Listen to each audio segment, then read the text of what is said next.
Hace unos meses que fui a España a cumplir un sueño. Y es ni más ni menos que grabar una entrevista con los chicos de Fast and Curious.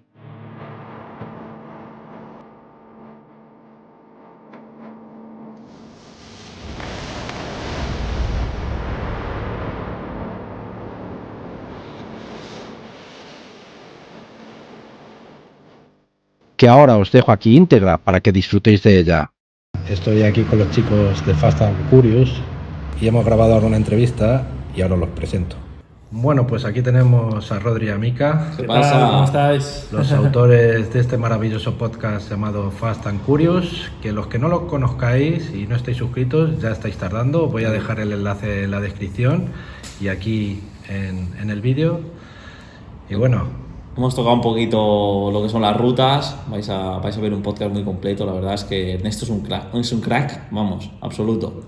Sí, el tío se ha cogido de Suiza, se ha venido, vamos, tenía mucha ilusión, nosotros también, de que pudiéramos contar, pues eso, algo un poco diferente que no hemos visto en el podcast nunca, que es más tema de rutas y todo. Yo creo que ha quedado perfecto. y nada, solo desearos mucha suerte, agradeceros mucho la oportunidad de haber estado aquí con vosotros. A ti.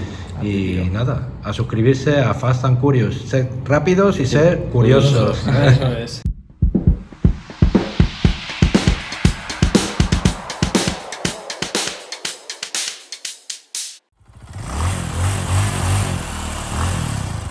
Y creo que cualquier motero que ha tenido algún problema y se ha subido a la moto, es el momento en el que desconectas de absolutamente todo. Por circunstancias de vida, tengo que agradecer mucho a la moto de que se tenga la salud mental que se tiene.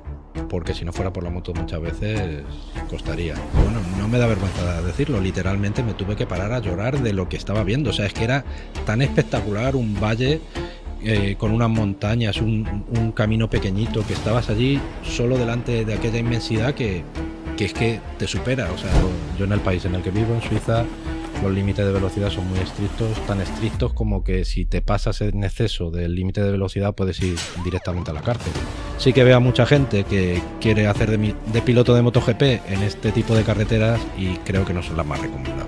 Lo que no se valora del valor que tienen los pilotos encima de esa moto a 300, o sea, tú para saber el valor que tienen esos pilotos tienes que ir a un circuito a verlo, o sea, que no cualquiera vale para eso. Aquí si se aplicara la ley como se debe, yo pienso que el problema, y a lo mejor me meto en un jardín que no debo,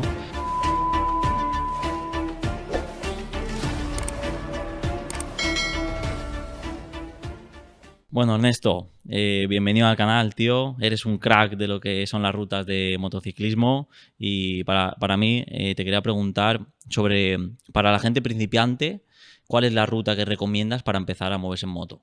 Bueno, lo primero, si me lo permitís, quiero agradeceros aportar este granito de arena a este gran podcast, que siempre os digo en los comentarios que estoy muy contento de que alguien se haya atrevido a abrir tanto el foco en este mundo de las motos y habéis aportado tantos puntos de vista diferentes que creo que merece la pena que cualquiera que tenga un poco de interés por las motos os siga, porque cubrís todas las facetas del motociclismo, que creo que es lo que hace falta hoy en día. Así que muchas gracias. A ti, tío. Gracias a ti. En cuanto a lo de los principiantes, es siempre una pregunta que genera, yo creo, bastante inquietud, porque hay mucha gente que ve vídeos o que sigue a gente que hace rutas en moto y creen que todos estamos capacitados para hacer cualquier tipo de ruta, cualquier tipo de aventura en moto. Se suben a una moto, se meten por caminos pensando que van a poder hacer off-road, y para mí lo principal es que cada uno conozca su propia limitación a la hora de subirse a la moto, qué es lo que puede hacer y lo que no puede hacer. Y antes de aventurarse a una ruta larga o de hacer grandes aventuras de muchos kilómetros, yo mi recomendación es que lo primero, obviamente, que prepare la moto antes de salir, que prepare la documentación que crea que vaya a necesitar, que para ello hay que hacer un poco de trabajo de investigación, dónde voy a ir, cuáles son los requisitos legales, qué es lo que está permitido, qué no está permitido, qué me puede pasar si, y después en función de la moto que se tenga, pues adaptar un poco la moto.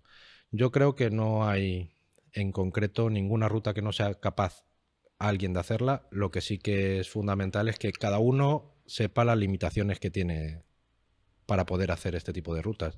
Si alguien no está acostumbrado a hacer 4 horas encima de una moto y se plantea una ruta de 6 horas, pues es obvio que no lo va a conseguir y que al segundo día se va a bajar y va a decir que ya no quiere hacer más rutas de moto, con lo cual, pues como todo, requiere un poco de preparación, un poco de entrenamiento, entre comillas, y saber lo que se va a hacer y cómo se va a hacer. Bueno, antes de continuar con la siguiente pregunta, agradecer a Birresin1 por ser sponsor del canal y Audio-Técnica por estos micrófonos. Y entonces, ¿cuál crees que es la mejor moto o mejores tipos de moto para ir de ruta? Porque hay tipos diferentes, yo creo que cada uno puede tener sus preferencias, pero para ti, ¿cuál es la mejor moto para ir de ruta? Yo creo que ahí, como decía al principio, más que la flecha es el indio. O sea, quiero decir, tú puedes llevar cualquier tipo de moto y llevar cualquier tipo de ruta. Lo que es obvio es que con una R no te puedes meter por caminos, eso es obvio.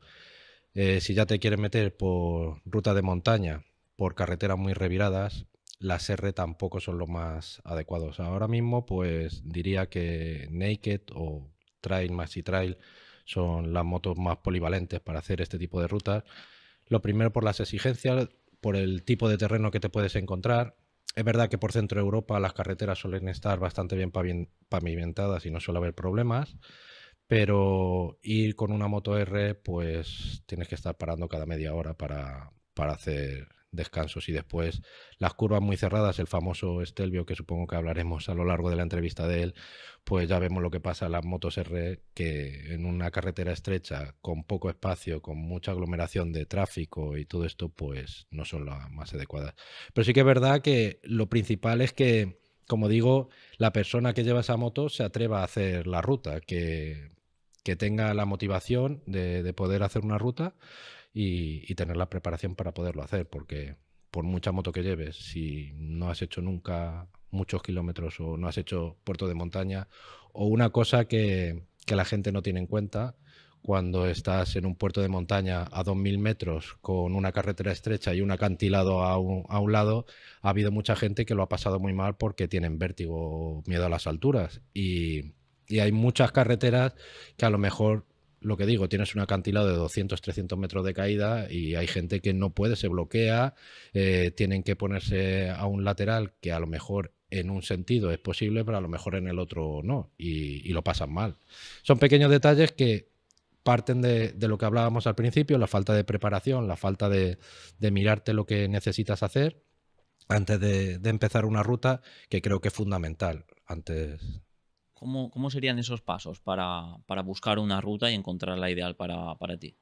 Yo creo que una vez que tienes decidida más o menos lo que quieres hacer, tienes que indagar desde distintos puntos de vista. Hoy en día yo creo que con la tecnología que hay y la cantidad de recursos que tenemos, lo podemos ver fácilmente por internet, pues gente que lo ha hecho, distintas opiniones, distintas experiencias que hayan tenido unos y otros, y después buscar en la cercanía de donde cada uno viva, pues cosas similares en las que tú puedas hacer pues un poco de prueba antes de ir.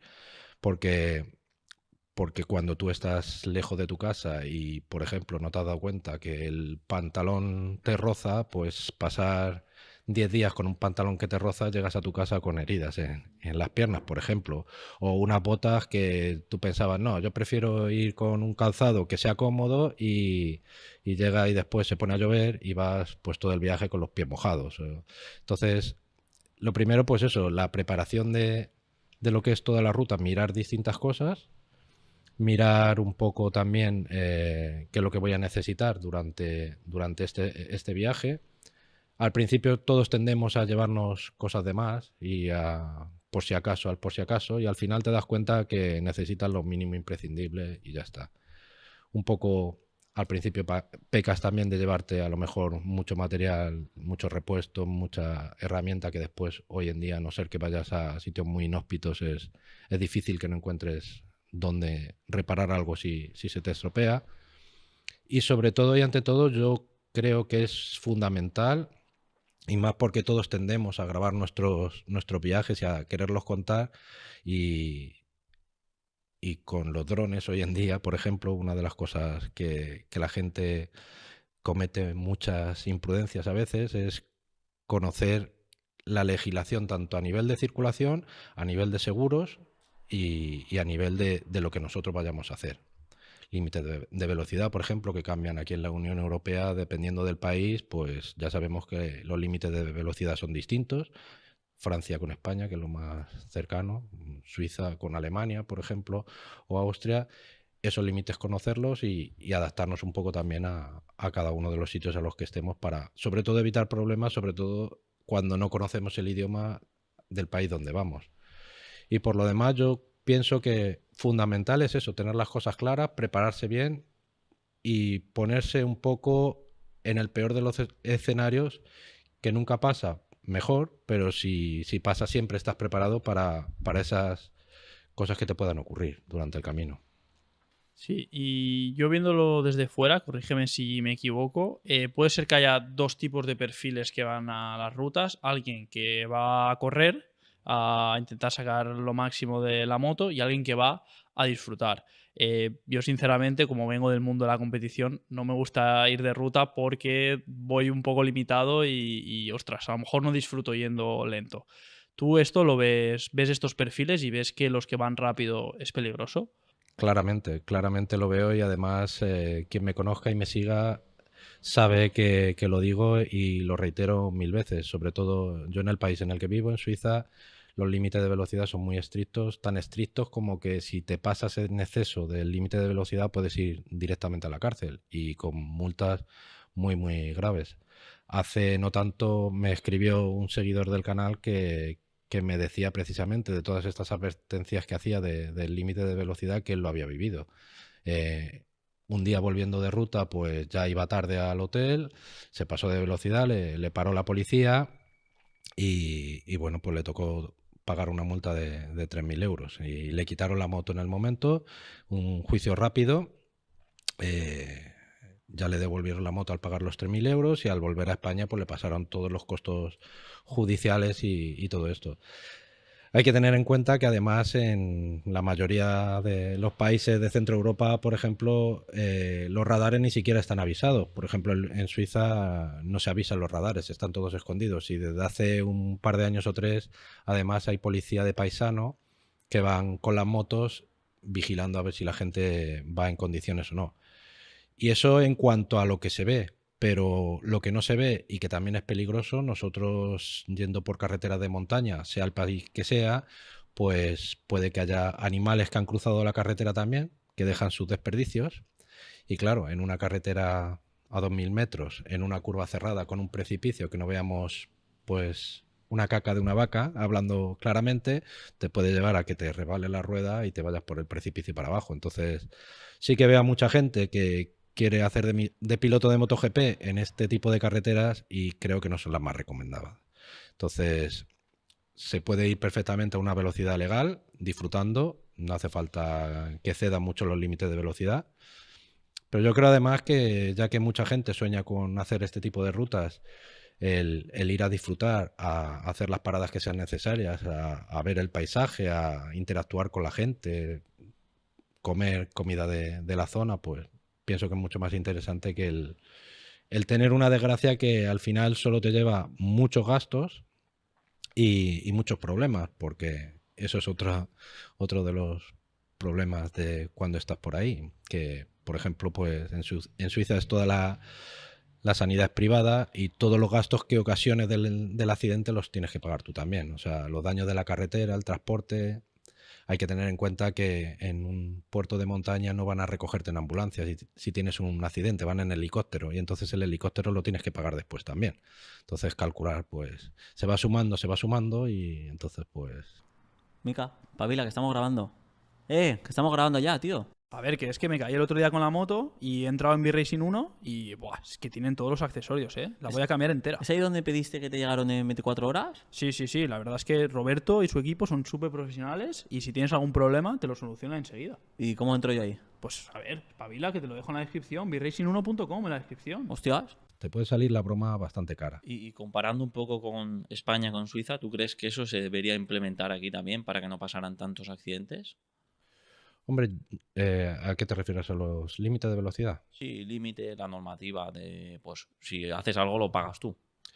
Yo creo que en general aquí si se aplicara la ley como se debe, yo pienso que el problema, y a lo mejor me meto en un jardín que no debo, más que recaudar debería ser unas medidas preventivas, el que la gente supiera a lo que se expone. O sea, no, si tú no te hace daño al bolsillo, pues lo vas a seguir haciendo. Y esto hay un caso que siempre cuento, que allí no solo las multas son altas, sino que además son proporcionales a lo que la persona tiene de poder adquisitivo. Hubo una noticia que salió en todos los diarios allí de Suiza, un millonario que tenía una colección de deportivos que iba continuamente a unas velocidades que, claro, las multas que tenía que pagar las pagaba, eran 1.000, 2.000 euros, las podía pagar, hasta que ya un momento dijeron, se va a acabar esto, como tú tienes dinero suficiente, le pillaron otra vez a 215 kilómetros por hora por la autopista, que el límite son 120 y la tolerancia son 5 kilómetros por hora más, y entonces le hicieron pagar una multa de 150.000 euros, con lo cual, pues ahora que te pique un poquito más, y claro, obviamente te quitan el carnet durante varios años, e incluso, lo que digo, te puedes pasar varias noches en la cárcel, porque allí ese delito se llama Rassendelikt, que es un delito de conducción temeraria, y pones en peligro a los demás, con lo cual, pues, tienen unas consecuencias graves. Entonces, yo creo que aquí muchas veces, sobre todo en las rutas moteras, las típicas, por ejemplo, que más conozco, pues, que ponen muchos radares y muchos controles, por ejemplo en la Sierra de Madrid, que en la Cruz Verde, que es un punto muy conocido de los moteros por aquí por España, pues ahí hay no solo los controles, la policía parándote, el helicóptero por arriba, muchas veces más que medidas disuasorias son medidas recaudatorias, y yo creo que eso pues no le hace bien ni sobre todo a la policía, que yo creo que tienen que hacer su labor, por supuesto, pero de manera preventiva, no de manera punitiva, que es lo que creo que... Y que la gente se conciencie que haciendo las cosas mal tienen consecuencias para ellos mismos los primeros, que pueden tener un accidente grave, y después para los demás, claro. Entonces, ¿tú consideras que, por ejemplo, ir a correr con una R no tiene ningún sentido y simplemente vale la pena más pues tener una moto un poco más cómoda, un poco más naked, rollo pues una trial, que puedas ir también por caminos, ¿no? Y si quieres correr, te vas con tu R, pero te vas al circuito? Claro, por supuesto. Es que además para eso están los circuitos para correr. O sea, yo creo que se puede hacer con una R muchas rutas muy divertidas, con carreteras más anchas. No hace falta que te vayas a una carretera estrecha de montaña. Obviamente, cuanto mejor y más ancha carretera, peor paisaje. Más o menos proporcional. Cuanto más ancha y mejor la carretera, peores paisajes. Entonces merece la pena, pues, con motos un poco más polivalentes, que te den más maniobrabilidad en curvas cerradas y todo esto, que una R que te limita mucho el poder mover, y sobre todo la postura, que es pues un dolor de espalda al cabo de una hora que no puedes más. Y bueno, tú, después de haber hecho tantas rutas por aquí, por España, ¿con cuál te quedarías? ¿Cuál ha sido la mejor para ti? Aquí por España he hecho relativamente pocas, por Europa y por Centro Europa más, por mi radio de acción de donde vivo. Aquí el Pirineo, por supuesto, es espectacular, lo hagas por donde lo hagas. Hace poco, también porque viví en Andorra, pues estuve pasando por allí unos días, y la Andorra desconocida, que yo digo, que es subirte por todas esas carreteras que suben por la montaña y son espectaculares. Y después creo que además merece la pena hacer la Transpirenaica o rutas del Pirineo en un sentido y en el otro, del lado español y del lado francés, porque la naturaleza, el clima, la gente, las comidas son totalmente diferentes, las carreteras también, de un lado y de otro, y así pues puedes experimentar cosas diferentes. Todo, a mí soy un poco cabra y me llama mucho la montaña, entonces todo lo que sea sierra, montaña y así, pues siempre lo recomiendo. A mí, para pasear un poco más, pues esto por la playa y cosas así, pero si quieres disfrutar y hacer rutas bonitas, yo siempre la montaña. Por Centro Europa, pues obviamente empezando desde aquí hacia el centro de Europa, los Alpes franceses, hay algunos pasos de montaña que son espectaculares, espectaculares. y merece la pena perderse mucho, pues los típicos y más conocidos, pues el Col d'Iseran, el Col de la Bonet, el Galibier, que son puertos conocidísimos y preciosos, pero después hay un montón de puertos pequeñitos que también merecen mucho la pena pasar.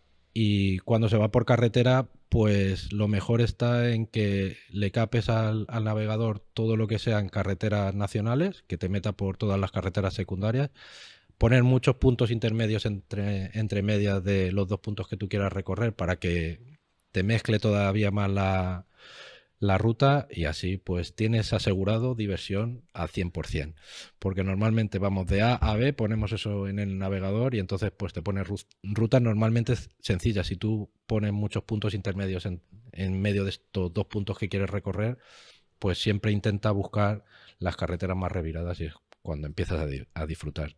Después ya por Suiza, pues si queréis ya entramos más adelante. Después en el norte de Italia los conocidos Dolomitas, que yo creo que es uno de los sueños de cualquier motero que quiera hacer rutas. En Rumanía hay también rutas muy chulas, y algo que creo que se ha puesto de moda y que precisamente lo que menos se conoce es lo más bonito, es toda la parte antigua de los Balcanes.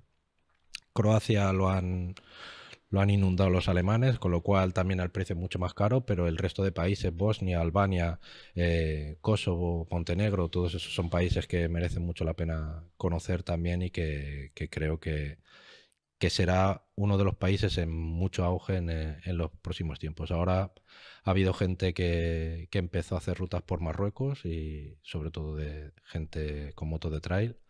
A mí particularmente me llama menos la atención.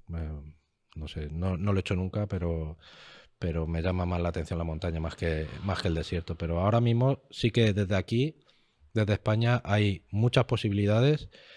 Yo creo que al alcance de cualquiera, si se planifica bien y para los gustos de cualquiera, y como decíamos al principio, casi con cualquier moto.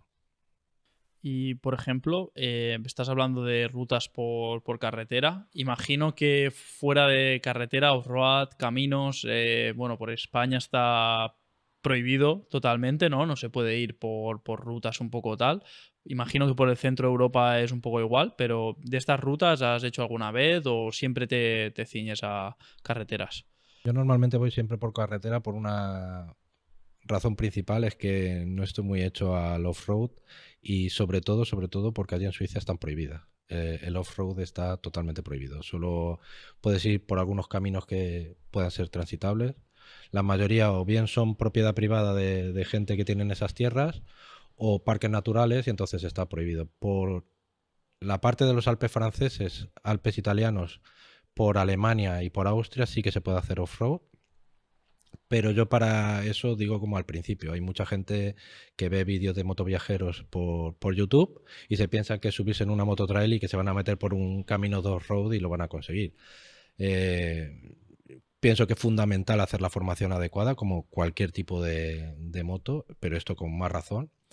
Sobre todo si son novatos, no ir solos nunca por esas rutas de off-road, porque una moto de 300 kilos que se te caiga al suelo es difícil de levantar, y más en una zona peligrosa. Y ya te digo, yo no lo he hecho mucho, pero sí que se pueden hacer, y están bien marcadas, están delimitadas. Hay algunas que incluso se han hecho tan famosas en los Alpes franceses o italianos, por ejemplo, que han determinado hacerlas de pago, porque si no hay tal aglomeración de motoristas que no se podría circular. O por ejemplo en Andorra, el famoso Pic Negre, que antes subían todos a la furgoneta arriba del Pic Negre en Andorra, ahora lo han puesto también de pago, porque ya se había convertido en otro atractivo turístico más, que lo han intentado cortar un poco. Pero sí se puede hacer. En Suiza no, en Suiza está prohibido, pero en el resto de Europa sí que hay un poco más de lasitud en ese sentido. No, porque yo por aquí sí que hay veces que sí que con mi padre decimos, vamos a coger las motos un poco de cross y nos vamos a hacer una ruta. Pero claro, no puedes porque tienes que tocar carretera, ya las motos a lo mejor no están matriculadas, entonces como que aquí también estás muy limitado y lo único que puedes ir es al circuito realmente, no puedes ir, coger y decirte vámonos a un pueblo por medio de la montaña, o si te pilla la Guardia Civil en este caso, es ilegal en España, ¿no? No, creo que aquí en España, corregidme que no lo sé seguro, creo que los caminos tienen que ser de mínimo 3 metros de ancho para poder circular con motos, si no recuerdo mal. Por allí ya te digo que depende de las zonas, están limitadas, o sea, o delimitadas, mejor dicho, las que se pueden hacer, las que no. En Suiza ninguno. Y además ahí sí que lo controlan porque hay forestales que lo controlan, que es igual por ejemplo, la acampada libre, que tampoco está permitida, que hay gente que también eh, lo hace un poco de manera furtiva y se puede meter también en problemas graves. Toda la parte de la Europa central de los Alpes, como hay tantos parques naturales, está eso muy limitado. Entonces, hay veces que merece la pena, por ejemplo, en alguna granja o algo, pedir permiso al hombre de la granja para poder acampar antes de hacerlo por tu cuenta, porque te metes igual en un problema. Y lo de los rows, lo que te digo, está muy limitado, sí. Claro, esto es algo muy importante, el tema de hoteles, dónde dormir, dónde comer es muy importante. ¿Cómo haces tú para encontrar los mejores sitios? Yo la verdad es que eso es algo que también genera mucha polémica a la gente que me pregunta, porque yo soy de la opinión que cuando planeas una ruta y te tiras pues prácticamente todo el día en moto, hay gente que le gusta, yo lo respeto, pero yo no soy de irme de camping porque prefiero dormir seco en una cama, por muy malo que sea el hotel, antes que en una tienda de campaña. Hay gente que piensa que no es aventura o no es un viaje de aventura si no duermes en una tienda de campaña. Y hay algo con lo que no cuentan, que es que aquí más o menos, y sobre todo, por ejemplo, esta zona, pues tiene un clima más o menos estable. En los Alpes te puede levantar con un sol radiante con 20 grados y que te caiga una tormenta por la tarde o te nieve en pleno agosto. Entonces, claro, tú te vas con una tienda de campaña de verano, con un saquito de dormir de verano y por la noche te hace 3 grados bajo cero. Entonces pasas un frío tremendo que no te quitas por la mañana, encima te tienes que subir en una moto con el fresquito del aire, la tienda de campaña mojada, que la tienes que guardar mojada y ya pasas todo el viaje durmiendo mal, con la tienda mojada y todo esto. Yo respeto, ya digo, a quien lo hace. Mi recomendación es siempre huir de las zonas turísticas y de huir de las grandes ciudades para alojarte, sea bien en camping o sea en hoteles. Hay muchísima oferta, muchísima.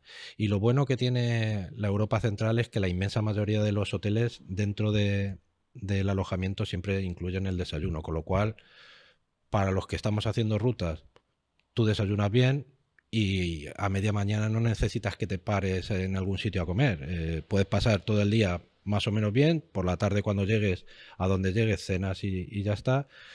Es mucho más económico para la gente que se queja también de los precios de Centro Europa. Duermes bien, estás seco también y, y puedes aguantar mucho más, sobre todo si no se han tenido en cuenta las condiciones que decíamos al principio, de prepararte el viaje, de saber si puedes hacer tantos kilómetros o no, que es otra de las cosas que para intentar aprovechar la gente hace demasiados kilómetros por día, y si tú encima duermes mal, te ha llovido y todo esto, pues es el conjunto perfecto para arruinarte un viaje. Entonces, Y para prepararte un viaje, para saber un poco los sitios que vas a ir, lo que hemos dicho, hoteles, tal, ¿tienes algún tipo de aplicación o cómo lo haces? ¿Por Google Maps simplemente? ¿Vas buscando o vas un poco a la aventura?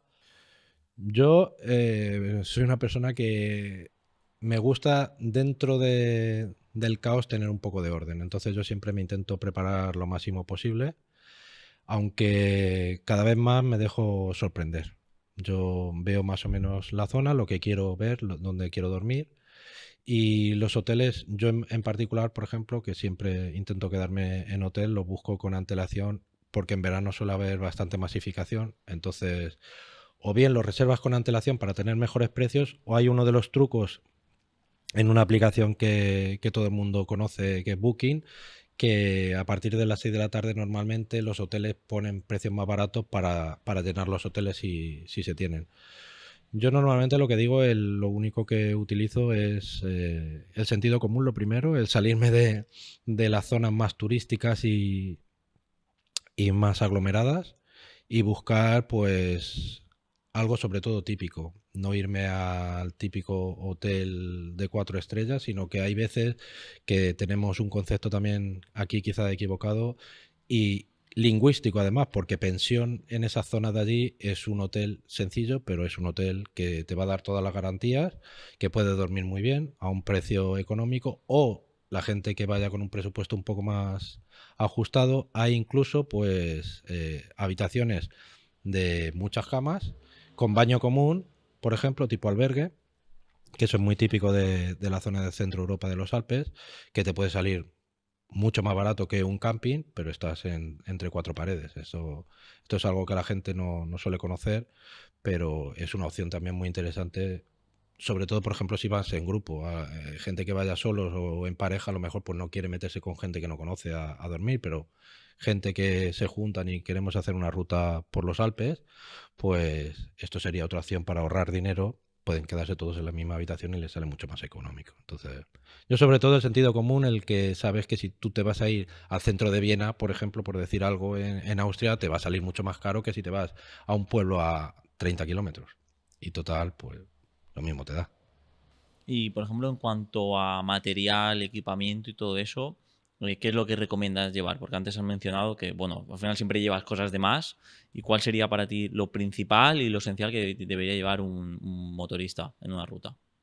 Yo lo que recomiendo sobre todo es que antes de salir tengas todo en condiciones, tanto el motorista por sí mismo como la moto. No llevar las ruedas que voy a terminarlas de gastar o me falta poco para pasar la revisión. Yo antes de salir llevaría la moto en perfectas condiciones, porque una desgracia, una avería te puede pasar en cualquier momento, pero minimizas cuando tú llevas todo en orden. Y pasar una revisión antes de un viaje largo, bajo mi punto de vista, es fundamental. Después, a la hora de la equipación o de lo que necesitas para llevar, pues lo que digo, al principio pecas de llevar muchas cosas, sobre todo para cuando te bajes de la moto. Si estás todo el día con la moto, lo que necesitas es una buena equipación de moto, ir con protección completa, con una chaqueta que te sirva para cualquier tipo de imprevisto que te suceda, los pantalones, las botas, los guantes, el casco, lo típico. Eh, si vas a una zona de montaña, algo siempre de abrigo, porque te puede pasar de todo. El traje de lluvia imprescindible, o sea, eso imprescindible porque da igual la temporada del año que sea, te puede llover, aunque ya digo, haya 30 grados por la mañana, las tormentas son muy típicas, sobre todo en los Alpes por las tardes. Entonces, llevar una buena equipación, llevar siempre algo de abrigo y un buen calzado es fundamental. Después, para cuando te bajes de la moto y te quieras dar una vuelta, pues ¿cuánto va a suponer eso de tu experiencia? Nada, con un par de piezas de ropa y poco más. Pero sí, para salvar esos incidentes que te pueda suceder de climatología, de, pues eso, de frío, de lluvia, de todo esto, para mí es fundamental y hay gente que se olvida de ello y después se echan las manos a la cabeza porque, claro, nadie se espera que, como uno me dijo, que había un puerto cerrado en agosto porque había nevado. Es que es lo que pasa en las montañas y te puede pasar perfectamente, perfectamente.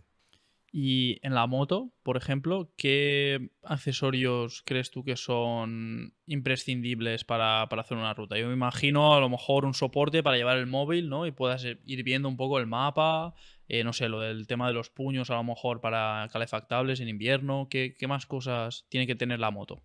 De accesorios, herramientas, igual al principio mucha gente que se carga de mucho peso sin necesidad. Hoy en día yo creo que puedes encontrar talleres si te pasa cualquier cosa en cualquier sitio del mundo y no hace falta hablar el idioma para que sepan lo que te pasa.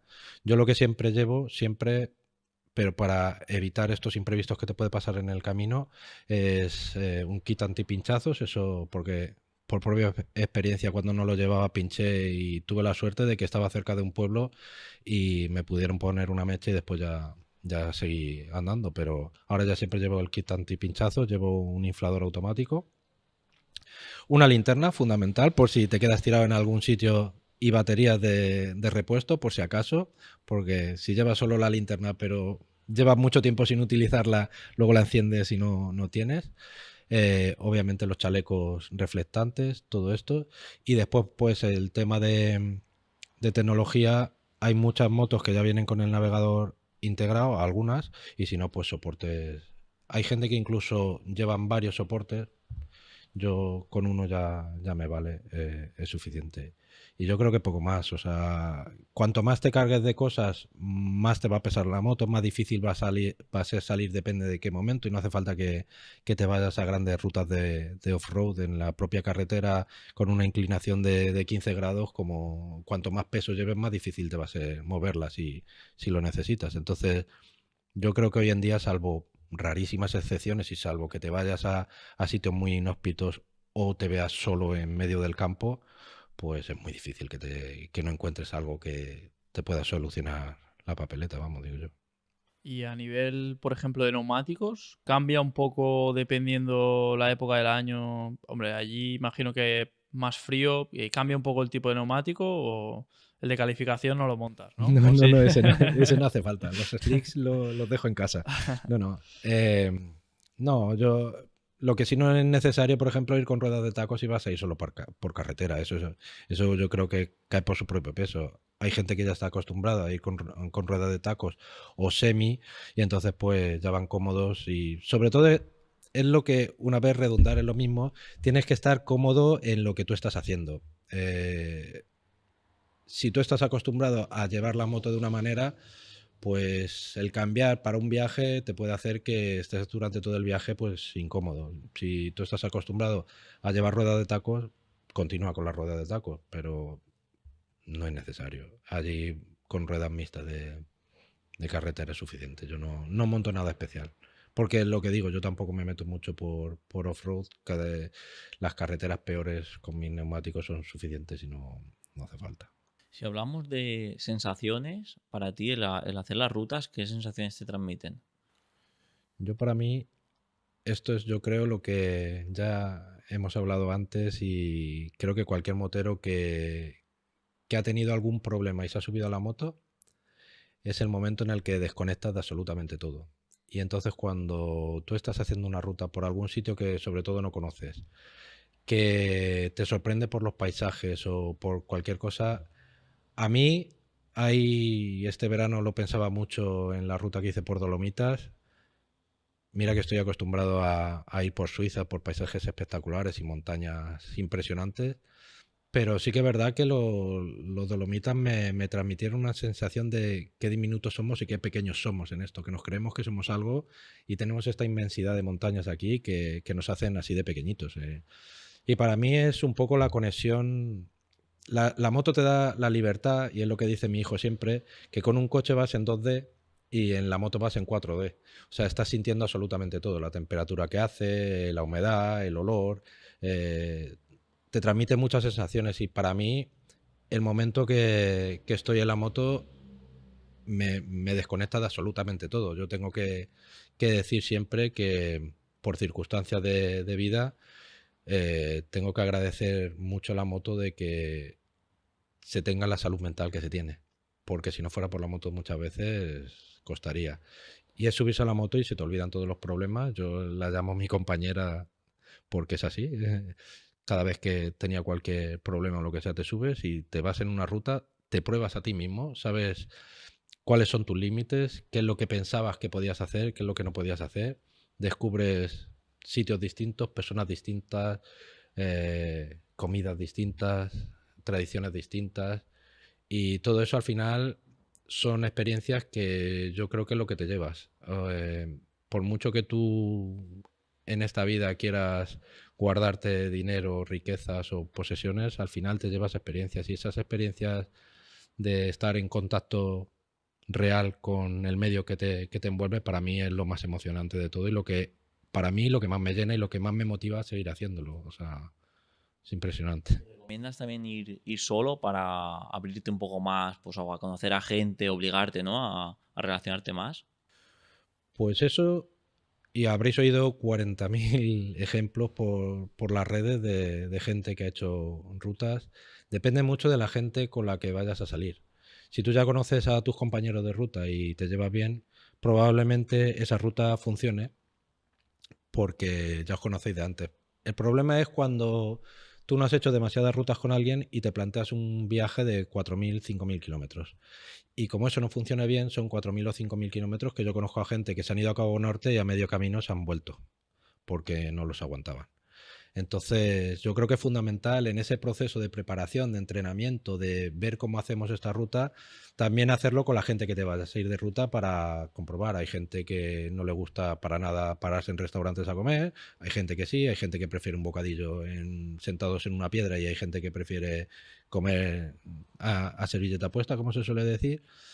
O los hoteles, los camping, que unos prefieran hotel, otros camping. Todo eso es fundamental que se tenga buena comunión. Yo, por ejemplo, el mejor compañero de rutas que tengo es mi hijo, que es igual de loco que yo, cuando hacemos rutas en verano. Pero si no, yo casi siempre suelo ir solo porque soy bastante pesado. Me paro mucho, me gusta mucho descubrir y a lo mejor voy por una ruta que ya tengo preparada y veo una carretera a un lateral y digo, pues, ¿y qué habrá ahí? Casi siempre te sorprendes y casi siempre descubres cosas y yo recuerdo una vez que yendo por una carretera que conocía porque había pasado muchísimas veces por ese puerto, pues vi un cartel, me metí por allí y bueno, no me da vergüenza decirlo, literalmente me tuve que parar a llorar de lo que estaba viendo. O sea, es que era tan espectacular, un valle con unas montañas, un camino pequeñito, que estabas allí solo delante de aquella inmensidad que es que te supera. O sea, entonces, pues, por lo que digo, si eres flexible y que la gente con la que va, pues es de tu rollo, pues bien. Si no, yo no tengo ningún problema en ir solo, porque además, lo que dices, te obligas después a mezclarte con la gente, te tienes que ver tú en las situaciones. Yo no tengo ningún problema, la verdad. Pero eso ya depende de los gustos de cada uno y de lo bien que se lleven con sus compañeros de ruta o no. Sí, yo escuchándote veo que disfrutas mucho, ¿no? de todo lo que son las rutas.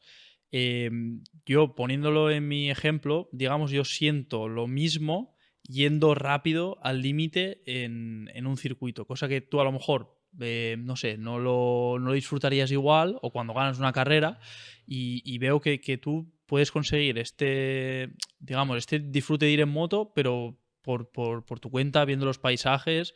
Entonces, eso es bonito, ¿no? Porque cada uno pues tiene sus preferencias y al final es lo que dices, no hace falta ir súper rápido o ir tal, sino simplemente viendo las vistas. Imagino que habrá mucha gente como tú también, ¿no? De disfrutar simplemente del camino y del paisaje y de todo. Pero esto, Mica, es justo lo que hablábamos al principio del podcast y por lo que os agradecía que hayáis abierto tanto el foco del motociclismo.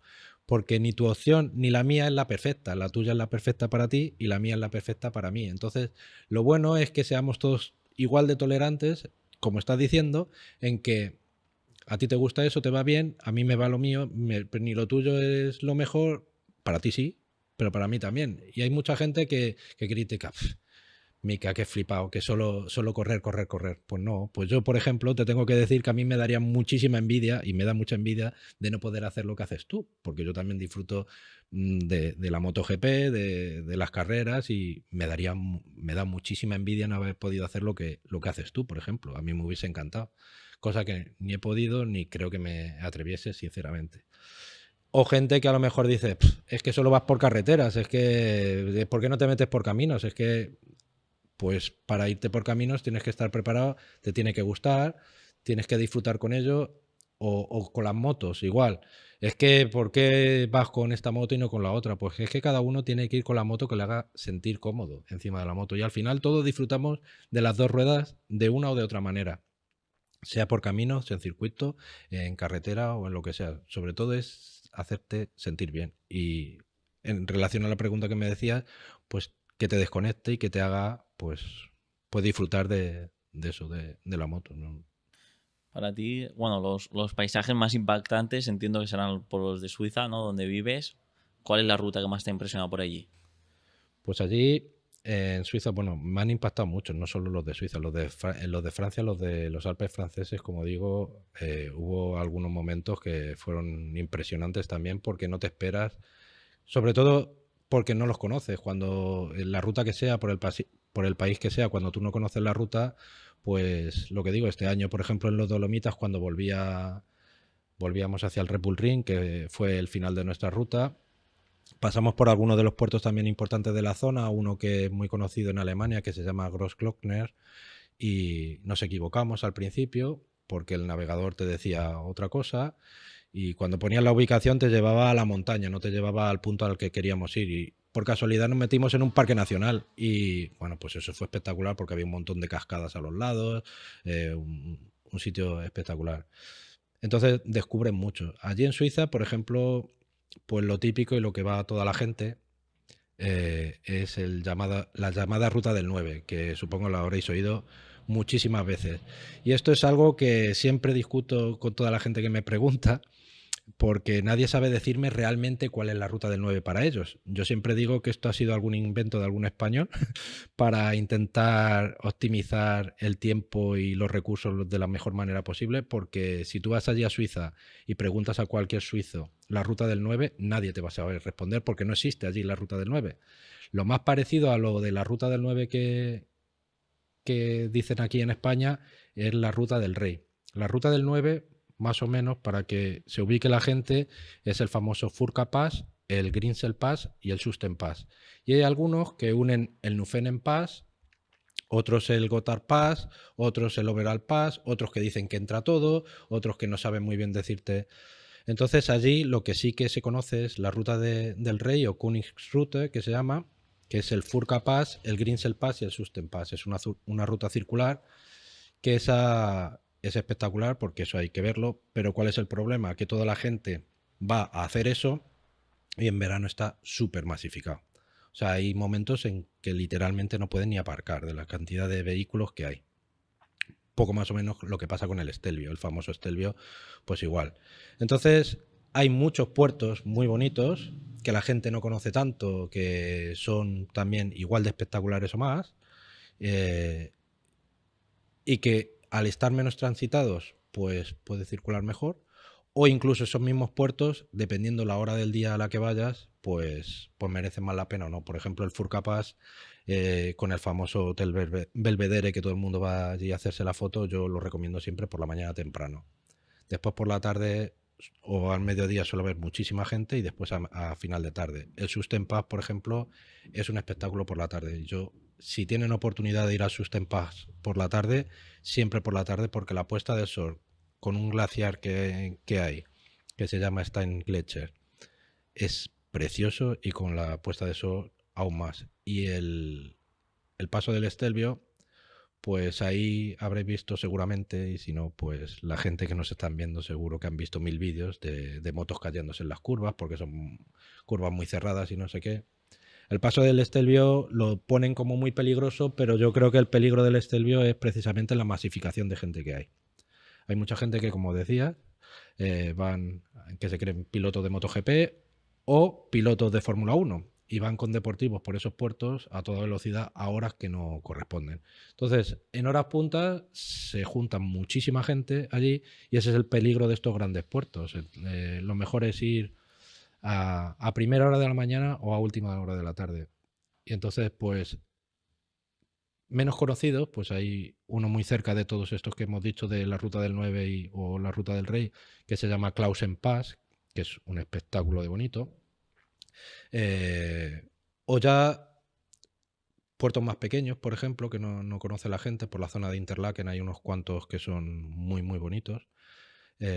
O por la zona yendo hacia el Stelvio también hay algunos como el Albula Pass, por ejemplo, o el Fluela Pass, que eso, el Maloya, también son puertos espectaculares de bonitos, que el Maloya, por ejemplo, es como el Stelvio, pero en Suiza, igual de curvas. O, por ejemplo, van mucho al Furka Pass, pero no van al San Bernardino Pass, y el San Bernardino Pass, que está muy cerca también, es un espectáculo. Y el Gotthard, por ejemplo, tiene distintas formas, el Gotthard Pass tiene también distintas formas de pasarlo que merece la pena pues pasarlas todas, porque puedes ir una vez por carretera, hay otro que es un camino empedrado, con lo cual con una R no puedes ir, tienes que ir con una trail o similar, y entonces puedes hacer el mismo puerto subiendo y bajando por distintas carreteras y viviendo experiencias totalmente diferentes. No, tienes para elegir ahí, vamos, Sí. para aburrir, ¿eh? Sí, lo bueno que tengo es que todos estos puertos los tengo a 50 kilómetros de mi casa, entonces hay muchas veces que salgo de trabajar y me voy a hacer alguna de estas rutas, sí. A despejar la mente un poco, Sí, a ¿no? despejar, lo que hablábamos, de despejar la mente, sí. ¿Y eso tú lo has ido descubriendo por tu cuenta, todos estos paisajes, o has ido un poco buscando y viendo? ¿Cómo ha sido este proceso de encontrar los mejores sitios? Sobre todo subirse en la moto y olvidarse de que el tiempo existe. Yo, como hemos hablado antes, yo hay días que me puedo subir en la moto y al final del día miro el cuenta kilómetros y me echo 700 kilómetros. De hecho, siempre cuento que os he contado la anécdota de la primera revisión de la moto, que de abril a julio hice los 10.000 kilómetros que se suponía que era de la revisión, los hice en esos pocos meses porque no paraba, estaba todo el día encima de la moto y es lo fundamental. Yo miro el mapa y digo, pues tengo que ir a ver este sitio, este otro. Y es que cuanto más te lo preparas, más sitios descubres. Es lo bueno que tienen las montañas y las rutas por las montañas. Y cuando tienes accesibilidad a todo esto, que si no lo puedes hacer en el momento, ya te lo apuntas para ir. Y además, cuando vas, después terminas descubriendo otras rutas. Y así, al final, pues yo me voy apuntando en el móvil sitios que quiero visitar y seguramente tenga, pues para los próximos 4 años, sin problema ninguno, visitar sitios que no conozco. Y en Suiza, por ejemplo, llevo ya 13 años viviendo y cada día descubro sitios nuevos. O sea, es espectacular. Es espectacular. Y antes hemos hablado un poco de las limitaciones de velocidad y todo eso en Suiza, pero también hay de tema idioma, ¿no? Documentos que tiene que saber la gente antes de hacer una ruta por allí, por Suiza. Bueno, el tema del idioma, en Suiza hay 4 idiomas oficiales. El que más se habla, el mayoritario, es el alemán, el dialecto del alemán, que es el suizo, en un 80% prácticamente. Después el francés en la parte sur de Francia, limitando con Francia, y el italiano en la parte limitando con Italia. Lo que pasa es que ellos están tan acostumbrados a hablar otros idiomas que normalmente, por regla general, pues intentan entender a todo el mundo. En cuanto a documentación y cosas más o menos necesarias para ir por allí, algo que es muy importante tener en cuenta es que en Austria, en Francia, en Italia no hay ningún problema, pero en Suiza no es miembro de la Comunidad Económica Europea. Entonces, aunque tiene ciertos acuerdos, hay cosas que hay que tenerlas en cuenta antes de salir. Por ejemplo, que nuestro seguro tenga incluido Suiza si pasa alguna cosa con la moto. Normalmente suelen tenerlo todo, pero hay que asegurarse que eso lo tiene. Y sobre todo el seguro de salud. Con la tarjeta sanitaria en Suiza, si tienes algún problema, te cubre, pero te cubre como nos cubre a los que vivimos allí en Suiza, que es un 90%.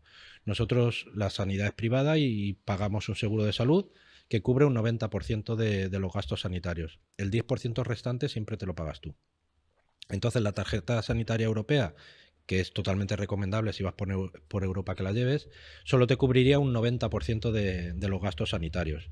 Claro, al ser un sistema privado, como digo, pues si tienes la desgracia de que te pasa cualquier cosa, pues ese 10% restante lo tienes que cubrir todo, y si nos ponemos, lo que he contado antes, en un accidente sin demasiadas consecuencias, pues pongamos que te tiene que recoger un helicóptero porque te has hecho daño en una pierna y te tienen que llevar a un hospital a que te hagan una radiografía. Pues son 6.000 euros que te puede costar el helicóptero, pagas el 10%, 600. La atención en urgencias, más o menos de media, el que te atiendan en urgencias, la analítica, placas, radiografías, todas estas cosas, pues otros 600, 700 euros. Ya son otro tanto que te llevas.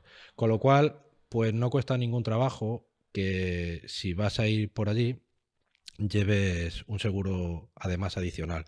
Hay un montón de compañías, no quiero hacer publicidad de ninguna en concreto, pero para 2 semanas a lo mejor te puede costar, con todas las coberturas, a lo mejor 30, 40 euros, que merece la pena, no es... Hay algunas tarjetas de crédito que también incluyen todo este tipo de problemas y te evitas el que tengas que pagar.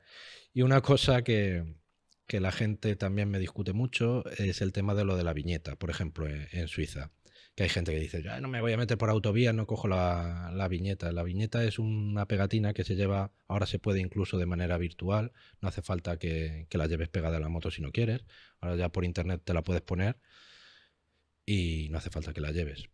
Y vale 40 francos, que son 40 euros al cambio más o menos. y lo que hace es que tú puedas circular por autovías o vías tipo autovías de Suiza. Claro, la gente va con la idea de que yo no me voy a meter por autovías porque es una aburrida, yo solo voy a ir por carreteras nacionales y no se dan cuenta que lo que digo, por no, a lo mejor no haberse preparado bien la ruta, pues no se dan cuenta que allí en Suiza las carreteras están señalizadas justo al contrario que aquí en España. Aquí en España las carreteras nacionales van en verde y las autopistas en azul. Allí en Suiza justo al contrario. Las nacionales son en azul y las autopistas son en verde. Entonces te pueden meter por equivocación porque ya tienes aquí grabado en el cerebro que las verdes son las nacionales, te metes en una autovía, tienes la mala suerte de que te pilla la policía y por no haber pagado 40 euros te paga 200 de multa. Entonces, y sobre todo porque hay momentos que a lo mejor pues ya estás hasta las narices de dar vueltas por la montaña por curvas y tienes que ir de A a B al hotel o al camping o a lo que hayas reservado para dormir, te metes por una autovía que no pasa nada y te pillan. O el concepto que tenemos también de autovía. Allí, ya no solo en Suiza, en muchas carreteras de montaña en general, en los países alpinos, se consideran autovías porque están mejor asfaltadas, son más anchas y están mejor preparadas y no son 2 carriles a lo mejor, es un carril para cada sentido, pero son consideradas tipo autovías también porque están preparadas para eso, con lo cual también necesitas la viñeta. Yo creo que hoy en día, con lo fácil que es ponerla, por el precio, ya que haces el esfuerzo de ir hasta allá arriba, no merece la pena por 40 euros jugarte 200, que en cualquier momento puedes cometer la equivocación o porque te interesa por lo que sea y después te toca pagar 200 de multa. Creo que no merece la pena. Sí, yo cuando fui un día a entrenar al Red Bull Ring y me tocó pasar por Suiza y tuvimos que comprar lo de la autopista. Y sinceramente yo no he visto un paisaje así en mi vida. Fuimos simplemente a entrenar, pero claro, las carreteras, íbamos con el coche, pero con las carreteras con las que de montaña, valles, es una locura. Yo creo que eso, si alguien puede ir a, bueno, tú lo dirás que has ido como espectador al Red Bull Ring, a Austria, es uno de los paisajes más bonitos que hay, ¿no? Dentro de todos los circuitos que hayas ido del Mundial, que por ahí, por tu zona hay un montón, en un radio de 600 kilómetros hay un montón. Tú dirás que, por ejemplo, para mí sí, pero tú dirás que Austria es el más bonito. Austria es uno de los más bonitos, sí, sin duda alguna. Yo ya no solo por la ubicación que tiene, porque el Red Bull Ring está en una zona espectacular. Yo he tenido la suerte de ir en los últimos años 4 veces y es un circuito que iría pues todos los años si pudiera, pero no solo por el paisaje, sino por lo que decía, por el ambiente, por la comodidad, por las gentes. Yo ya este último año he repetido porque el año anterior fuimos a un hotelito que estaba a menos de una hora del circuito, que es una pensión en una granja. Es espectacular, incluían todo y íbamos desde allí y como dices, o sea... Pero Mugello sorprende, porque Mugello te piensas que va a estar ahí en medio de la nada la primera vez que vas y también es un espectáculo. Hay otros que, pues el Sachsenring, por ejemplo, no es tan espectacular, la zona en la que está. Pero este año voy a intentar un poco indagar más en el resto de circuitos, porque este año abren dos grandes premios, que hasta el momento el de Brno en la República Checa, que vuelve otra vez al calendario, y uno nuevo que es el de Hungría, que espero visitar también si hay suerte. Es uno de los proyectos este año, aparte de rutas por montaña, va a ser rutas de circuitos de MotoGP y voy a intentar ir a todos los que pueda. Y yo siempre me gusta pues eso, porque ahí te mezclan mucho por lo que decía, con las gentes, con las tradiciones, cómo lo vive cada uno, el tema de las motos, que hay que decir que bueno, ¿qué te voy a contar? En los circuitos hay un ambiente, bajo mi punto de vista, súper sano, que da igual que seas seguidor de uno o de otro, al final estamos todos mezclados y disfrutando de las dos ruedas y del momento y me gusta mucho, pero el Red Bull Ring sin duda alguna es uno de... Y el espectáculo que hacen el día de la carrera con los aviones y con esto es espectacular, es espectacular. Sí, yo creo que el ir a un circuito ahí a ver una carrera no tiene precio. Es una burbuja donde todo lo que se vive es bonito y está súper bien y cualquier persona que no haya ido es una experiencia que se tiene que vivir. Y sobre todo porque se valora lo que habéis hablado muchas veces en los podcasts, lo que no se valora del valor que tienen los pilotos encima de esa moto a 300. O sea, tú para saber el valor que tienen esos pilotos tienes que ir a un circuito a verlo. O sea, te das cuenta de que no cualquiera vale para eso y que se están jugando la vida en cada carrera, en cada entrenamiento y en cada todo. O sea, y que tengan que pasar por las condiciones que están pasando muchas veces, pues es bastante penoso. Por eso agradezco que les hayáis dado tanta voz en este podcast a todas estas situaciones que se tienen que acabar de una vez y que se valore mucho más a los pilotos de lo que se valora el esfuerzo a todos los niveles, el entrenamiento, la preparación, el valor para estar encima de esa moto, porque cada vez hay más exigencias de todo y quizás no se valora como se debe. Sí, cuando has dicho el tema del ambiente que tú me has dicho, tú lo conocerás.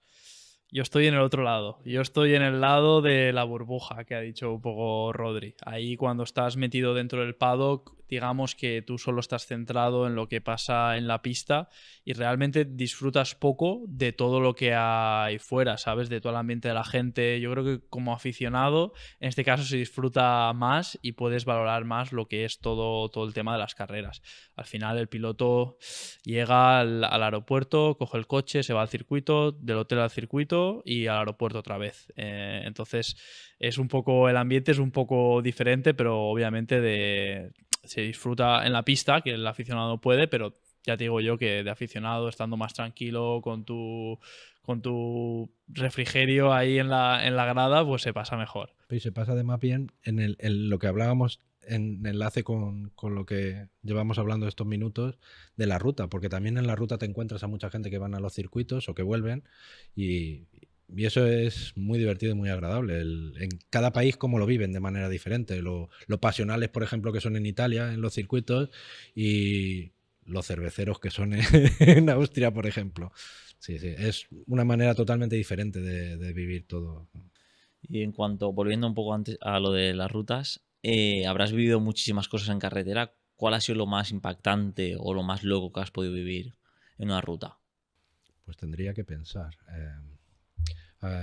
¿En referencia a qué concreto? Te habrá pasado de todo, ¿no? Habrás visto pues algún loco con la moto, algún loco con el coche, no sé. Sí, bueno, locuras y locos con motos y con coches.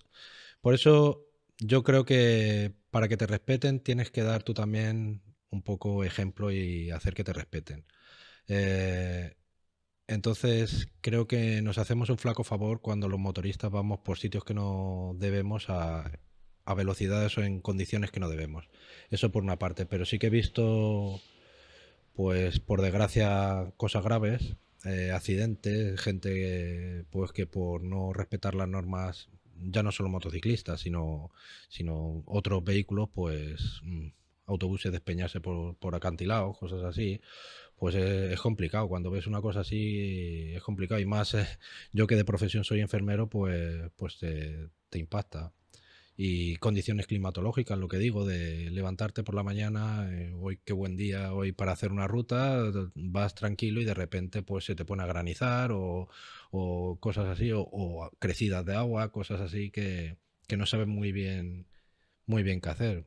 Sí, pero eso es parte, yo creo, de la aventura. Y por eso decía que no hace falta irte a Tanzania para vivir buenas aventuras, que claro, que es legítimo y que cada uno sabe lo que quiere y lo que debe hacer, pero que dentro de un radio de acción, digamos, no muy amplio, puedes vivir muchas situaciones muy interesantes. Y sí, por eso es lo que vuelvo a repetir del principio, tienes que estar preparado siempre para el peor escenario, para que en caso de que te ocurra algo puedas, pues no caer en ese problema, sino saber salir de una manera solvente, ¿no? Y hablando del clima, ¿existe también alguna aplicación para ver el clima o cuál utilizas tú y recomiendas? Bueno, ahora, hoy en día, como en todas las facetas de cualquiera de las cosas que hagamos, en Internet podemos encontrar de todo, pero yo sobre todo utilizo las oficiales del clima del país en el que esté.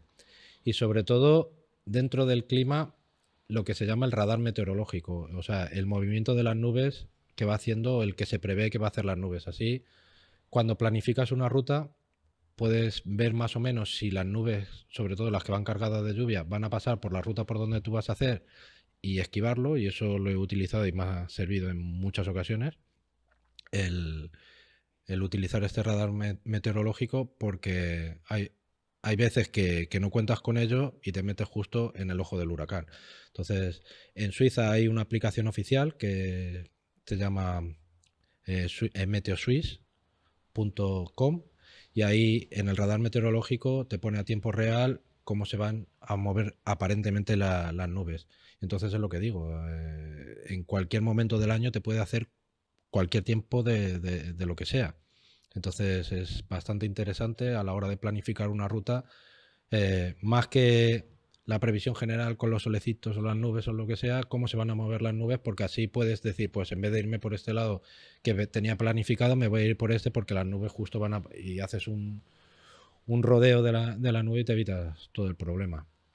Eso por una parte. Después, aplicaciones para otro tipo de cosas, como he comentado antes, el tema de la normativa de, por ejemplo, pues en Suiza en los radares no hay ninguna aplicación que te diga dónde están los radares, porque como digo, no están nunca señalizados, nunca, ni los fijos ni los móviles, no saben nunca, a no ser que conozcan la carretera dónde están los fijos.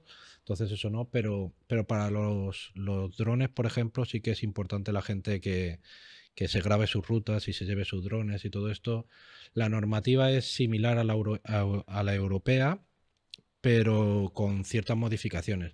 Entonces hay una aplicación también del Estado que te dice a tiempo real, de cabeza no me sé el enlace, pero se puede entrar en la página oficial, y si no, pues en mi página, en mi canal, yo lo digo varias veces. Ahí te dice también en qué zona se puede volar el dron o no. Básicamente los que pesan menos de 250 gramos, solo tienes que tenerle registrado el dron y cumplir la normativa, y a partir de 250 gramos, como aquí en España, necesitas el carnet de piloto. Sí que es importante que si ya de por sí, en general, la gente pues no le gusta demasiado, por aquellos países les gusta menos todavía el tema de los drones, y entonces en cuanto se sienten muy observados, pues vienen a regañarte. Entonces hay que tener mucho cuidado, sobre todo porque hay muchas zonas naturales que está totalmente prohibido y lo están vigilando, doy fe que lo vigilan. Entonces yo es una de las cosas que nunca me la juego, porque como todo supone multas muy muy graves, y muy altas, claro. Entonces siempre vigilarlo. Y una cosa que se me había olvidado antes, que para circular en Suiza es obligatorio llevar las luces encendidas. Yo lo recomendaría siempre llevarlas encendidas, porque es una manera de que nos vean mejor, sobre todo cuando pues, las condiciones climatológicas son regulares. Pues yo siempre las llevaría, pero por evitar sobre todo problemas, las llevaría siempre encendidas. ¿Y la vida motera allí es cara? Porque claro, hay el precio de la gasolina, la moto. ¿Cómo están los precios allí? Pues os sorprenderíais, porque la gente, cuando lo cuento, parece que siempre la queja principal, por ejemplo, de Suiza son los precios. Los precios de la gasolina son similares a los de aquí en España. La diferencia está en que los sueldos en Suiza son 3 veces más que aquí. Entonces, pues equiparado, a mí me sale mucho más barato el litro de gasolina que aquí en España, por ejemplo, en comparación al sueldo. Y el tema de los vehículos, pues exactamente igual. El precio es el mismo, poco más o menos. O sea, no suele haber mucha diferencia de precios. Hay veces que incluso el mismo, pero claro, con un poder adquisitivo mayor. Allí sí que es verdad que hay una cultura motera en general en el centro Europa. Yo creo que a lo mejor también Mika lo ha visto, que todo centro Europa tiene mucha cultura motera. Y yo diría que Austria, por ejemplo, es uno de los países de centro Europa que más cultura motera tiene de todos. O sea, junto con Alemania. Suiza, yo creo que creció mucho con los últimos, digamos, pilotos más conocidos, como Lüthi y Egerter, que le dio también un poco de renombre a Suiza. Y lo que le dio el pistoletazo sobre todo fue en la pandemia, que en la pandemia yo creo que se vendieron pues más motos que nunca en Suiza. Además es bastante equitativo, hombres y mujeres, o sea, te encuentran muchísimas mujeres por la carretera. Y entonces, pues como estaba toda Europa cerrada y nosotros vivimos ahí como Asterix y Obelix en una isla, ahí nosotros no teníamos restricciones de nada, podíamos ir a todos los sitios, pero no podíamos salir de Europa, pues se vendieron muchísimas motos, muchísimas. Y todos los suizos que salían antes de vacaciones a todos los sitios, con las restricciones, pues se quedaron allí. ¿Qué hacemos? Pues nos compramos motos. Y se compraron muchas motos. Entonces sí que hay mucha cultura motera. En Austria, por ejemplo, y en Dolomitas, por ejemplo, hay muchas rutas específicas para moteros. Hay hoteles específicos para moteros. En Suiza también. Bike friendly, que llaman. Y entonces pues también te puedes encontrar precios especiales, te puedes encontrar con este ambientillo y es bastante interesante. Y no sé, en cuanto a precios y cosas así, como digo, más o menos como aquí no hay demasiada diferencia. Lo que sí que no se ve, que es otra de las cosas que siempre me critican, que no hablo mucho de otro tipo de marcas o de, por ejemplo, el auge de las motos chinas aquí en España, allí por Centro Europa no se suelen ver. Por lo menos en Suiza yo no conozco ningún concesionario de motos chinas, solo distribuidores que te la piden y te la dan si la quieres, pero no las hay. Y ya después, dependiendo de dónde vayas, pues obvio en Alemania más marcas alemanas como BMW o en Austria KTM, pues cerca del Red Bull Ring prácticamente todas las motos que ves son KTMs, o sea, muchas. Y mucha cultura motera, mucha. Y a nivel de clima, porque claro, allí hace mucho más frío que aquí, limita un poco el hecho de ir en ruta al frío, a lo mejor las lluvias, porque aquí a lo mejor tienes 350 días buenos al año, allí será diferente y a lo mejor algún día pues que sale malo.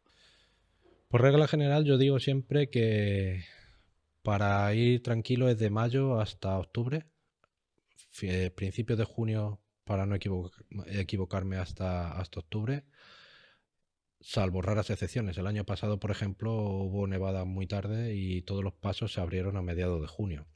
Algo que suele ser poco habitual, pero que puede pasar. Entonces, para tener la seguridad de que vas a poder cruzar todos los pasos importantes de montaña, mediados de junio hasta mediados de octubre. El problema es que los Alpes sí que es verdad que, como dices, pues te puede hacer cualquier tiempo en cualquier época del año y por eso es importante siempre ir preparado. Pero sí que es verdad que el mito de que hace más frío es una sensación un poco subjetiva porque en las partes bajas de las montañas también hace calorcito en verano. No el calor de aquí de España de 40 grados, pero sí que hace, como además hay más humedad, pues pega mucho más el calor. Otra vez más, es importante ir preparado para cualquier tipo de clima que te pueda hacer, de llevar pues ropa por si necesitas ponerte, por si hace más frío o lluvia o lo que sea, ir preparado para esas circunstancias que, como digo, te puede suceder en cualquier momento. Pero sí que estás limitado esos meses del año, por allí. Y lo que has dicho de los fans, que hay mucho buen rollo y tal. A ver, yo creo que si en Italia hace unos años te vas con la camiseta de Marc, tampoco creo que te dieran una palmadita a la espalda, ¿no? ¿O qué? ¿O hay mucho más de lo que se piensa? Pues yo la verdad es que la primera vez que yo fui a Mugello fue hace 4 años, en el 2021, si no recuerdo mal. Fui a Mugello por primera vez y si no recuerdo mal, en esa carrera Marc quedó tercero. Si no recuerdo mal. El primero fue Danilo Petrucci, el segundo fue, no me acuerdo qué, y el tercero fue Marc. Y yo iba con mi camiseta de Marc Márquez y estaba allí rodeado de rosistas y de fans, tifosis italianos, y la verdad es que no hubo ningún problema. Y además yo me metí en todo el berenjenal de cuando abren las puertas para ir enfrente del podium y todo eso, que eso es súper emocionante. Y allí todos estábamos celebrando, todos, claro, a Marc cuando salió le pitaron, él se puso a reír, a hacer gestitos y no sé qué, no sé cuántos. Para mí nadie me dijo nada, ni ha habido ningún problema y de hecho, tanto en Italia como en otros circuitos, pues yo me acuerdo en el Red Bull Ring la primera vez que fui, estaba justo al lado uno de ahora se me ha ido el nombre, del otro piloto italiano. El que estaba antes con Ducati. ¿Dovizioso? Dovizioso, efectivamente. Estaba un seguidor de Dovizioso a mi lado y fue una carrera súper emocionante que se estuvieron pasando continuamente Marc y Dovi todo el tiempo y al final ganó Dovizioso esa carrera y pasamos tantos nervios los dos que cuando acabó la carrera nos abrazamos, nos miramos los dos y nos abrazamos los dos de los nervios que habíamos pasado. Eso me parece, por ejemplo, inimaginable un Madrid-Barça. Eso no pasa. Y eso en el motociclismo, pues la pasión yo creo que por las motos sí que pasa, yo creo. Enlazando un poquito esto, ¿cómo ves este Mundial 2025? Hay que decir que a día de hoy no ha empezado aún, han hecho los test, pero no han empezado las carreras, así que es un poco una opinión a ciegas. Bueno, yo creo que es evidente que este año, para mí, el mejor piloto tiene la mejor moto. Entonces, si le respetan las lesiones y no hay ningún problema así raro, debería este año, pienso, ganar Marc Márquez. Creo que quizá no lo que mucha gente dice de un paseo triunfal que va a arrasar, creo que va a ser bastante competido. Creo que Peco Bagnaia se está guardando mucho, mucho, mucho, igual que Marc también. Pero yo creo que también se están guardando otros pilotos. A mí me ha sorprendido mucho Marco Bezzecchi los test que ha hecho, que lo ha hecho estupendo. Yo pensaba, y todo el mundo decía, no daba un duro por Aprilia. Y este año, en los test por lo menos, pues después de la desgracia de Martín y ayer otra vez lesionado, pues peor No aún. corre, ¿no? No corre Tailandia, seguro, y dicen que lo mismo tiene para 3 o 4 meses. Madre mía. Porque ayer tuvo varias fracturas graves, entonces una de ellas de escafoides, con lo cual es justo pues una parte fastidiada. Pero bueno, vamos a ver lo que pasa. Yo creo que va a haber, y espero que sea competido. Yo creo que KTM ha llegado a un punto que se están guardando todos los cartuchos en MotoGP por el problema que están teniendo fuera de MotoGP, y creo que van a dar mucho más, sin duda alguna, de lo que están mostrando. Pedro Acosta para mí es un crack que seguro que va a estar ahí dando guerra porque ya la ha dado este año. Y yo, uno que me sorprende, entre comillas, y creo que va a estar entre los 5 primeros, y me atrevería a decir a día de hoy que entre los 3 primeros, es Alex Márquez. Yo creo que Alex Márquez este año, si respetan, como digo, las lesiones y todo, va a ser segundo o tercero seguro. O sea, porque se ha hecho muy bien a la moto, está más en igualdad de condiciones que el año pasado con los de arriba. Y yo creo que mi top 3, mi opción, primero como marquista, Marc Márquez, Alex segundo, tercero, y tercero Bagnaia. O segundo, depende de lo que haga Alex. En mi opinión, pero sobre todo yo pido que sea una lucha sana entre pilotos, que no haya ahí ninguna mano negra ni ayuditas, que ahí la escuela del 46 pueda ayudar con todos los pilotos que hay ahí entre medias de... Pero bueno, y esperemos, por favor, que también Martín se recupere pronto y pueda hacer algo. Bueno, pero que haya pique un poco, ¿no? Sí, Que haya claro, pique, claro. Sí, Claro, si no nos sí, interesa a si nadie no- que sea fácil. Todo que haya pique, pero dentro de la competencia sana, que es lo que debe ser en cualquier competencia deportiva. ¿Y las Yamahas y las Hondas cómo las ves? Pues yo creo que a pesar de que en los test parece ser que han mejorado bastante, es evidente. Han hecho, para mí, Quartararo es un pilotazo, eso, vamos, creo que no entra en la cabeza de nadie decir que, bueno, todos los pilotos ahora mismo que están en la parrilla de MotoGP en un segundo, nadie puede decir que ninguno es malo, o sea, son todos buenísimos. Quartararo, yo creo que ha tenido la mala suerte de que Ducati dio ese salto que Yamaha y Honda no hicieron.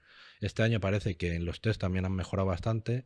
Me parece que no han llegado al punto todavía de Ducati, que esto, por desgracia, lo tendremos que ver en el 27 cuando todos se igualen otra vez, y ahí sí que se vean las diferencias entre pilotos, pero yo creo que este año, por desgracia, creo que le veremos ganar carreras, seguro. A Honda me cuesta más trabajo verlo, a pesar de que lo han hecho bien también, pero yo creo que Quartararo... Sí, porque el año pasado, además, a final de temporada estuvo ahí luchando, que al final pues la moto se vino abajo, pero durante muchas vueltas estaba ahí en las últimas carreras. Entonces, si tienes suerte, a lo mejor le podemos ver por ahí. Pues tío, bueno, es un placer. Antes de finalizar, vamos a dejar en la descripción el enlace del canal en Moto por Suiza. Vais a ver pues, paisajes, como hemos mencionado, de Suiza, de países de Europa, que son una pasada, la verdad. Y bueno, muchas gracias, tío, por todo el apoyo y por haberte venido. Gracias a vosotros por darme la oportunidad. Y os quiero decir a todos los que estáis viendo este vídeo, que los que hacemos contenido por YouTube, sabemos que la inmensa mayoría de los que estáis viendo este vídeo no estáis suscritos. Y a estos chicos lo que necesita son suscriptores, likes y que les apoyéis mucho para que crezcan lo que se merecen. Así que nada, vosotros si estáis interesados en ir a Suiza, contactar conmigo. Yo tengo un proyecto muy, muy bonito que me gustaría tirar adelante, de acompañar a la gente por Suiza de manera más profesional, y quien esté interesado, pues que acceda a mi canal. En la descripción de mis vídeos están todos mis enlaces y mis contactos, y con gusto pues a ver si podemos tirar este proyecto adelante. Una vez más agradeceros tenerme aquí, que ha sido cumplir un sueño, de verdad, como lo dije en su día, y nada, mucho éxito porque lo merecéis. Muchas gracias, tío. Bueno, muchas gracias.